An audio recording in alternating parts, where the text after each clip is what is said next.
I still remember the exact second she said it. The trembling smile. The soft breath she took before speaking.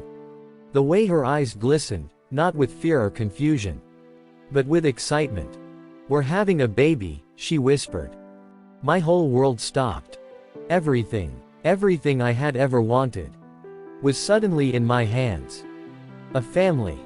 A future. A purpose bigger than myself. I pulled her into my arms. She cried. I cried. It felt like a moment movies are made of. Pure, perfect, unforgettable. But here's the part one didn't understand back then. Sometimes the most beautiful moments are just the setup for the most devastating betrayal.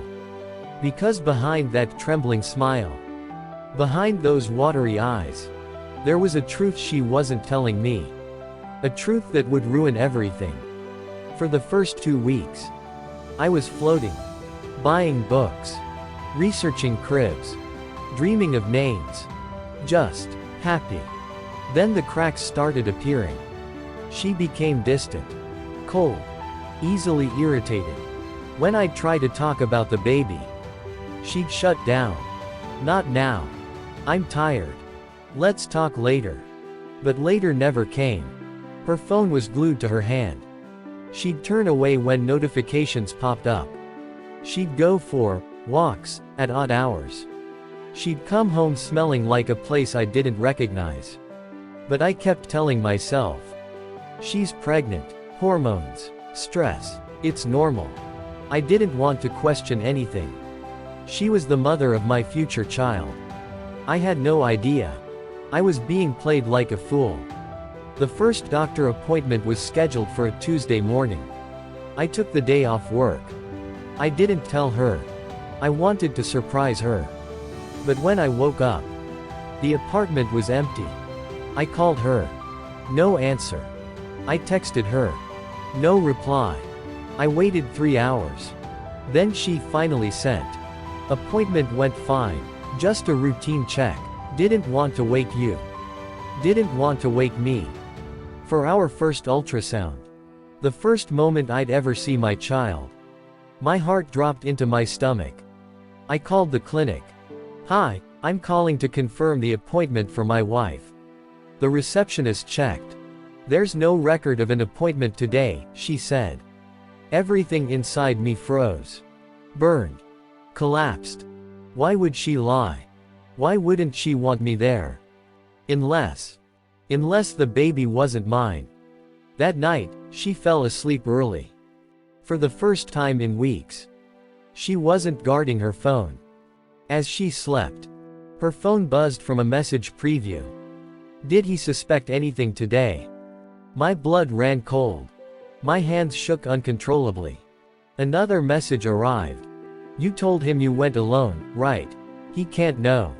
My vision blurred with rage. With heartbreak. With the realization that something wasn't just wrong. It was shattered. A third message. "We'll figure out what to do about the baby. Just don't panic." I dropped the phone. My chest tightened. My breathing stopped. My entire body went numb. This wasn't a misunderstanding. This wasn't stress. This wasn't hormones. This was betrayal. Cold. Calculated. Cruel. And it was unfolding right under my roof. The next morning, I confronted her. She looked tired. Or guilty. Or both. "We need to talk," I said. She froze. Her eyes darted toward her phone. Her hand instinctively covered it. "What's wrong?" she whispered. I swallowed hard. My throat felt like sand. My heart felt like it was breaking. Before the words even left my mouth. "Is the baby mine?" She didn't answer right away. Her face twitched. Her breath stuttered. She looked at the floor. The one place where she didn't have to face me. Then she whispered, "I don't know." And just like that, my entire world fell apart. When she said, "I don't know," I expected tears, panic, regret, something human. But instead, she got angry. Like I had done something wrong. Why are you asking me that? She snapped. You're stressing me out. This isn't good for the baby. The baby? I whispered. You mean the one that might not even be mine? She flinched. But only for a moment. Then the rage came. You're unbelievable, she said. All you care about is yourself. You don't care how I'm feeling. You don't care about the pregnancy. My jaw dropped. She was trying to turn this on me. Me. The man who had been celebrating a child. That might not even have my DNA. How long? I finally asked. My voice shaking. My hands trembling. How long have you been seeing him? She crossed her arms. This isn't the time. Yes, I said. This is exactly the time. Silence. Then she whispered. A few months. Months. Before the pregnancy. Before the excitement. Before the lies. My heart cracked into pieces. I didn't know how to pick up. I couldn't breathe. Couldn't speak. Could barely stand. A few months, I repeated. She nodded, avoiding my eyes. My entire body felt cold. What's his name? I asked. She hesitated. I stepped closer. What's his name? Finally, she whispered. Jason. My knees almost buckled. Jason wasn't a stranger. He wasn't a coworker. He wasn't a guy she met online. Jason was our neighbor. The guy who helped us carry furniture. The guy who joked with me in the elevator. The guy the first invited to our barbecue. The man I trusted. Was sleeping with the woman I loved. And now. One of them might have fathered her child. A wave of nausea hit me. How could you do this to me? I whispered. She didn't answer. Because she didn't have an answer. Later that day, she went to take a shower. Normally, I would have walked away. I hated going through phones. It wasn't who I was. But something inside me broke open. Some instinct. Telling me the truth was hiding right there. Behind a locked screen. Her phone buzzed. Jason again. I opened her messages. My hands shaking. I read. You need to tell him soon. He deserves to know it's probably mine. We can't hide this forever. My chest tightened. My lungs burned. Then I saw the worst message. If the DNA test confirms it, we'll figure out living together. Living together. As in, her choosing him. Her leaving me. Her starting a whole new life. With the man who destroyed mine. Her entire plan. My entire future. Written out in cold text messages. On a glowing screen. I dropped the phone. I felt like vomiting. Like screaming. Like disappearing. Because I finally understood. The baby wasn't the only lie.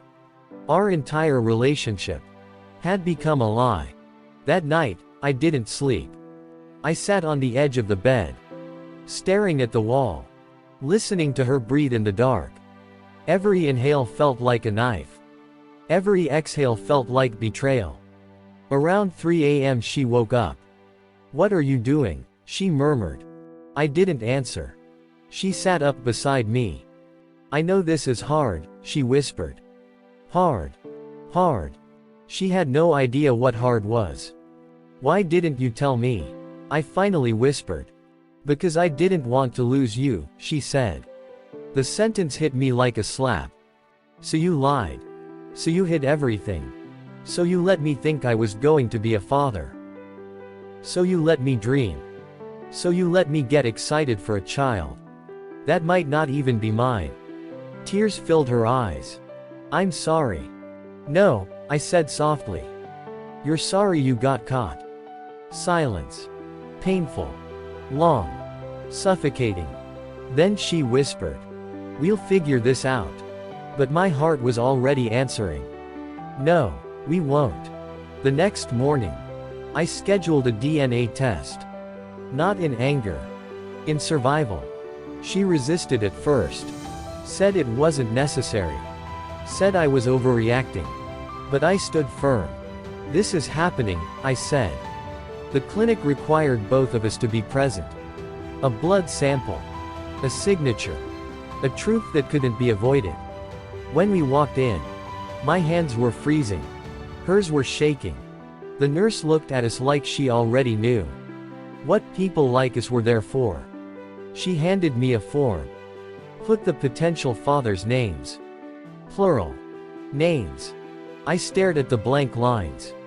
My stomach dropped. I wrote my name. Then paused. My wife reached for the pen. And wrote. Jason M. Seeing his name next to mine on an official form broke something inside me I could never repair. The nurse collected the forms, took the samples, told us results would come in 3 days. 3 days. That felt like 3 years.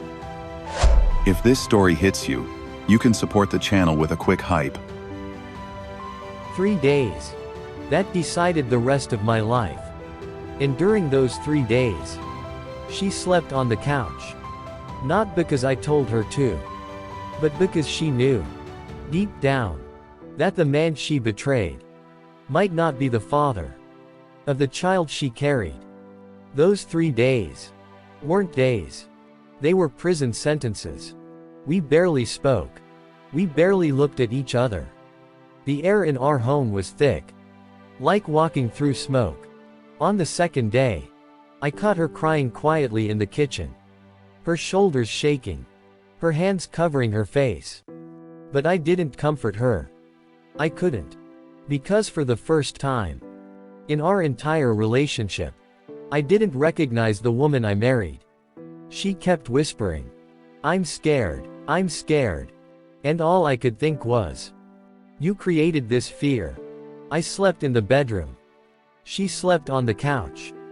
But the distance between us felt like entire continents. Every hour that passed felt like a countdown to a future I might not be part of. On the morning of the third day, my phone buzzed.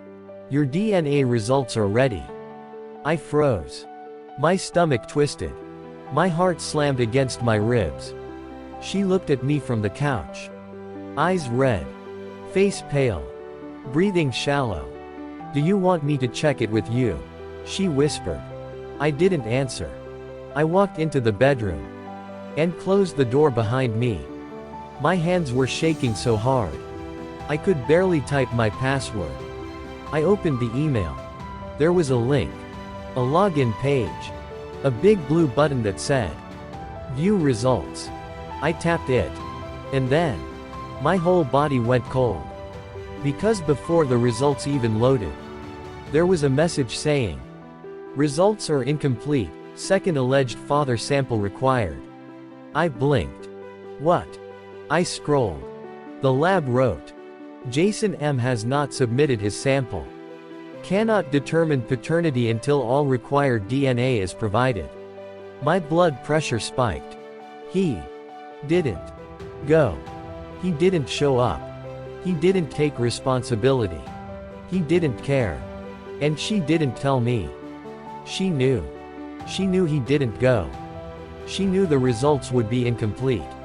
She let me walk into this moment blind. Another lie. Another betrayal. I walked back into the living room. She looked up at me, terrified. What did it say?" she whispered. I stared at her. "You knew he didn't take the test." She looked away. I was hoping he'd go later. "No," I said quietly. "You were hoping the test would come back incomplete, so you could keep lying to me." Her silence told me everything. I sat across from her. She was trembling. Eyes full of shame. Hands twisting in her lap. "Why didn't he take the test?" I asked. She swallowed hard. "He's scared," she said. "Scared of what?" I snapped. "Scared it might be his." I laughed. Not because it was funny, but because it was insane. "He's scared," I repeated. "The man who slept with a married woman is scared." My voice cracked. "What about me?" What about the man who might be raising another man's child? What about the husband who trusted you? What about the life you both destroyed? She covered her face. I'm sorry. No, I said. I don't want apologies anymore. I want the truth. She hesitated. Then whispered. We didn't think it would get this far. My heart dropped. We. Not I. Not me. Not him. We. They had talked about this. Planned things. Imagined futures together. And I was the fool. Trying to hold onto a marriage that they had already thrown away. That night, I went for a long walk. Cold air. Empty streets. A mind full of thoughts I never wanted to have. I thought about the baby. About the vows. About who I was. Before betrayal rewired my entire brain. I realized something. I couldn't force a test. I couldn't force loyalty. I couldn't force someone to love me the way I loved them. But I could choose myself. When I returned home, she was waiting. Eyes swollen from crying. What now? She whispered. I took a deep breath. I'm stepping back, I said. I'm not leaving. But I'm not pretending everything is okay either. She nodded slowly. And the baby? She asked. My voice cracked. We'll handle that when the test is complete. But I'm done being the only one trying to fix something you broke. She broke down crying. But for the first time in days, I didn't cry with her. Because for the first time, I wasn't grieving the relationship anymore. I was grieving the person I used to be before betrayal changed me forever. The truth is this. You can love someone with every beat of your heart, every piece of your soul, every ounce of your strength, and still lose them in a single moment of betrayal. I realized that love isn't destroyed by distance, or arguments, or bad days. It's destroyed by secrets, by lies, by the moment you look at someone and realize they chose someone else while you were choosing them. Sometimes the person you die for is the same person killing you slowly. And sometimes walking away is the kindest thing you can do for the person you're becoming. This wasn't the end of my story. Not yet. But it was the end of who I used to be. The results would eventually come. The truth would eventually arrive. And when it did, I knew I wouldn't be the same. Not after this. Not ever again. 3 days later, while I was trying to distract myself at work, my phone rang. Unknown number. Normally I ignore those. But something in my chest said, pick up. This is the DNA testing facility. Your results are ready. My pulse dropped. For a moment, the entire world muted. Would you like us to email you the final report? My hands trembled. Yes, send it. 60 seconds later, a notification appeared. Subject, final paternity results. I stared at it, like it was a bomb, waiting to explode. I wasn't ready, but I needed the truth. I walked outside, sat inside my car, locked the doors, opened the email, scrolled, tapped the PDF. The words hit me like a bullet. Probability of paternity, 0.00%. I stopped breathing. My vision blurred. My chest tightened. I wasn't the father. Not even close. Not a fraction. Not a possibility. Just zero. A cold, heavy silence settled over me. The kind of silence that changes a man permanently. Relief. Shock. Grief. Anger. Freedom. All crashing inside my chest at once. The nightmare was real. And it had a name. When I got home, she was waiting. Eyes swollen. Face pale. Hands shaking. Did the results come? Her voice cracked. I sat down. Looked straight into her eyes. It's not mine. Her lips parted. Her body stiffened. Color drained from her face.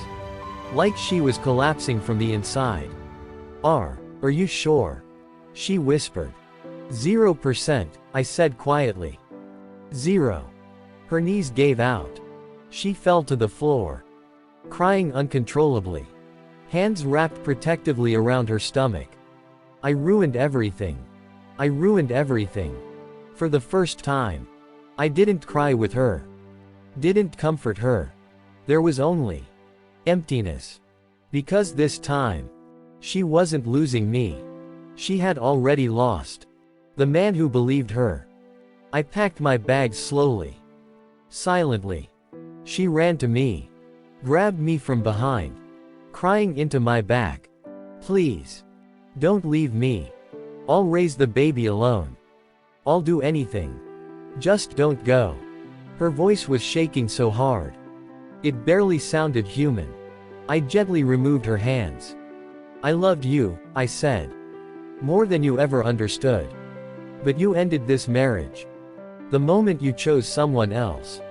Her tears kept falling. Mine didn't. Can't we fix this? She begged. Infidelity isn't a mistake, I whispered. It's a decision. And decisions have consequences. I picked up my suitcase. Opened the door. Take care of yourself, I said. And take responsibility. For the life you created. Then I left. And the moment the door closed, so did every chapter we ever shared. Months passed. Healing didn't come fast. But it came. And with every step forward, I learned. Love doesn't die overnight. It dies the moment trust is broken. A partner who cheats was never building a future with you. They were building an exit. Pain doesn't define you. What you do after pain does. Some endings are actually beginnings, disguised as heartbreak. And the biggest lesson: sometimes betrayal isn't your destruction. It's your rebirth. This wasn't the end of my life. It was the start. If you've ever felt this kind of pain, don't walk through it alone. Hit subscribe and stay with us. More real stories are coming.